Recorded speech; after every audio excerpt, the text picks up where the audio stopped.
Olá, pessoal, sejam bem-vindos a mais uma aula da nossa disciplina de criminologia. Hoje iremos estudar um pouco mais sobre os sistemas e funções da criminologia. Esse é um tema que é exigido nos editais que têm a criminologia como grade, e você deve estar apto a responder todas as questões sobre como funcionam esses sistemas. Então, sem mais delongas, vamos para a nossa aula para que a gente possa compreender isso.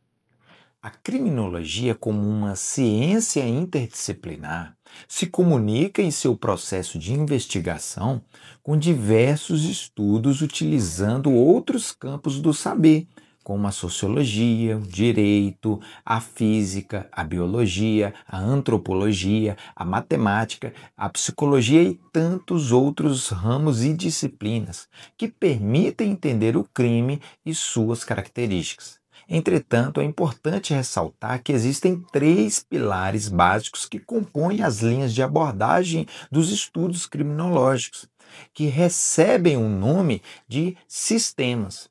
Essas bases são a própria criminologia, que podemos denominar de pilar fenomenológico, a dogmática penal, que chamaremos de pilar jurídico formal, e a política criminal, que é o pilar pragmático desse sistema.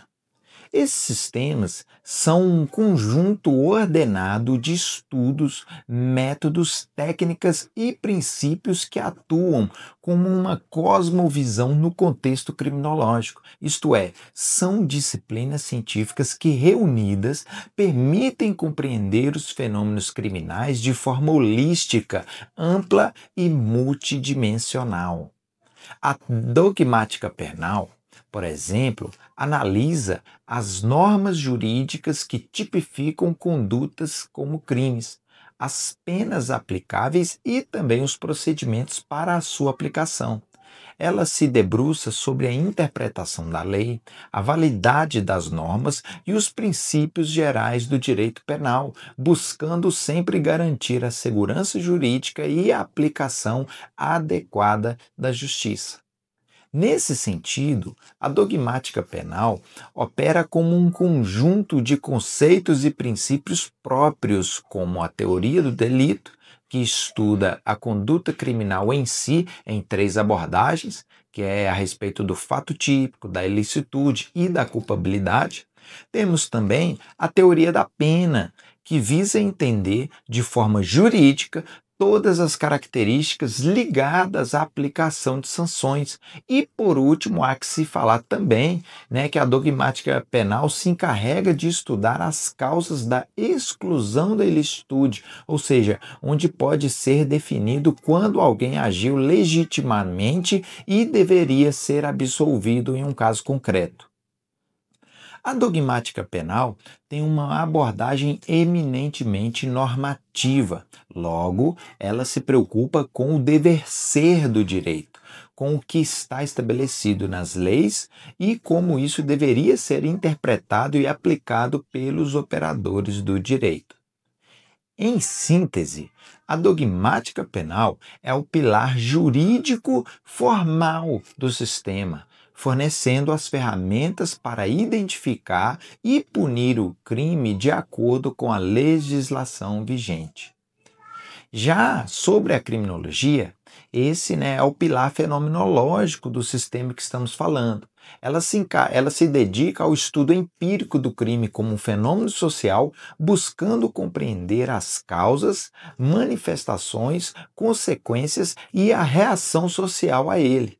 Diferentemente da dogmática penal, que se ocupa do dever ser, a criminologia foca no ser do crime, investigando por que ele ocorre, quem são os criminosos, quem são as vítimas e como a sociedade interage com essa criminalidade. A criminologia utiliza métodos de pesquisa próprios, diferentemente da dogmática. Enquanto a dogmática penal, os métodos são a norma, né? A norma é a matéria-prima disso. Na criminologia, a matéria-prima são os estudos, as estatísticas, as entrevistas, o estudo de campo, análises sociológicas e psicológicas para construir um conhecimento abrangente sobre o fenômeno criminal.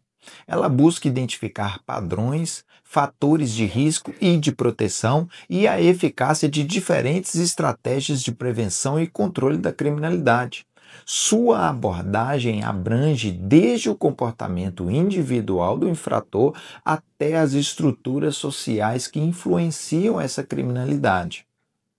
Em essência, a criminologia é a ciência que investiga o crime em sua totalidade, como um fenômeno humano e social complexo.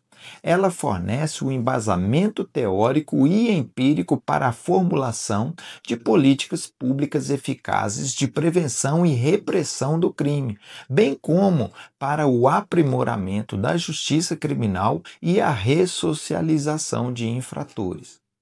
Por último, temos que falar da política criminal, que é o terceiro pilar, que é o chamado pilar pragmático. Ela se configura como um conjunto de diretrizes e estratégias e ações que são implementadas pelo Estado e pela sociedade para prevenir, reprimir e controlar o crime, bem como também para ressocializar os infratores. Enquanto a dogmática penal se ocupa do dever ser e a criminologia do ser, a política criminal se concentra no fazer, ou seja, nas medidas práticas para lidar com o fenômeno criminal. A política criminal se baseia nos conhecimentos produzidos pela criminologia, que é o ser, e nas normas estabelecidas pela dogmática penal, que é o dever ser, para formular suas estratégias. Ela busca equilibrar a eficácia na redução da criminalidade com o respeito aos direitos humanos e às garantias individuais. Suas ações podem abranger desde a reforma do sistema prisional, a criação de programas de prevenção à violência, a alteração de leis penais, até a implementação de medidas de apoio às vítimas e a promoção de programas de reintegração social para ex-detentos e ex-condenados. Em suma, a política criminal é a ponte entre a teoria e a prática no combate ao crime. Traduzindo isso, os estudos criminológicos e as normativas jurídicas em ações concretas que visam um sistema de justiça criminal mais justo e também mais eficaz. Nesse sentido, esses três pilares, a criminologia fenomenológica, a dogmática jurídica, como um pilar jurídico formal, e a política criminal, de uma maneira pragmática, eles cooperam entre si, eles são interdependentes. Juntos, eles formam um sistema coeso de compreensão desses fenômenos e também podemos dizer que a criminologia desvenda o ser do crime, a dogmática define o dever ser e a política criminal age no fazer para enfrentar essa criminalidade, criando um ciclo contínuo de análise, de normatização e de ação. A articulação desses sistemas permite uma abordagem completa e multifacetada. Sem a criminologia, a dogmática e a política criminal carecem de embasamento empírico e sociológico, operando apenas no vácuo. Sem a dogmática penal, a criminologia e a política criminal não teria estrutura legal para tipificar e punir o crime. E sem a política criminal, todo o conhecimento e as normas permaneceriam só apenas no campo teórico, sem uma aplicação prática de prevenção ou repressão ao controle da criminalidade. É dessa sinergia que emerge uma visão holística e eficaz para a justiça criminal. A título de exemplo, vamos pegar aqui um caso prático para que você possa entender como isso funciona na realidade. Consideremos aqui o crime de furto, que está previsto no artigo 155 do Código Penal. A dogmática penal, como pilar jurídico formal, abordaria o furto analisando seus elementos constitutivos, ou seja, a subtração, que é o tomar para si, a coisa alheia móvel, ou seja, o objeto passivo de deslocamento que pertence a outrem, e o fim do assenhoramento definitivo, isto é, o ânimo da pessoa de querer ser dono daquilo, a vontade de tomar posse do bem de outra pessoa. A dogmática se dedicaria à interpretação do artigo, buscando entender a tipicidade da conduta, a ilicitude, se há alguma excludente ali, né, no caso de alguma necessidade ou algo do tipo, ou a culpabilidade do agente, se ele tinha capacidade de entender o caráter ilícito do fato.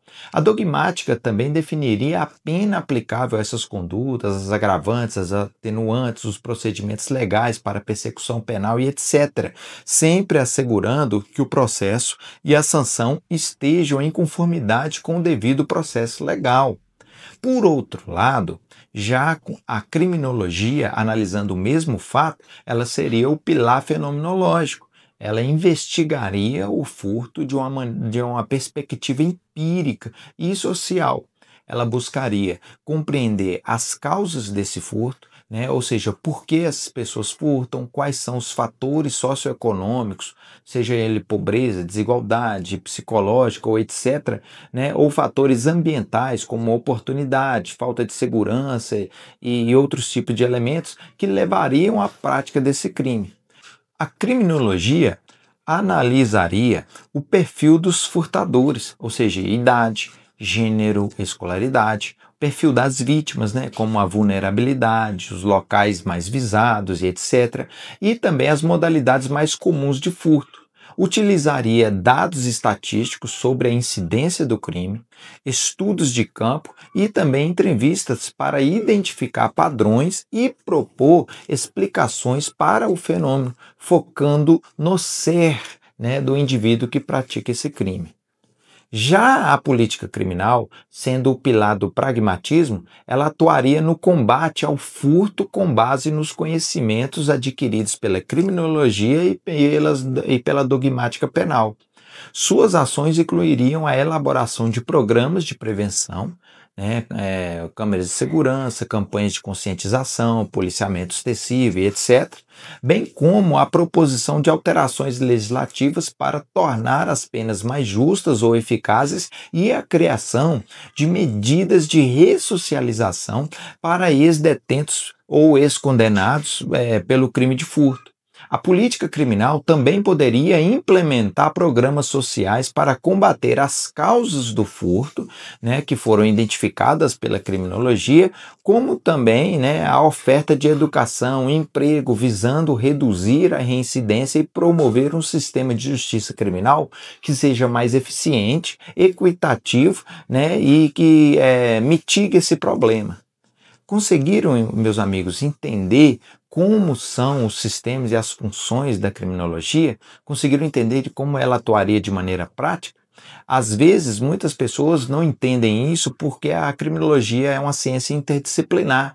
Então, existe a possibilidade de que muitas pessoas se confundam, né, na análise desses conceitos. Mas eu acredito que, através dessa aula, nós podemos permitir a você que você entenda isso de maneira mais clara, de maneira mais cristalina, a compreensão desses conceitos. Então, meus amigos, essa foi a nossa aula de hoje e espero vocês na próxima aula, tá bom? Então, até breve, forte abraço.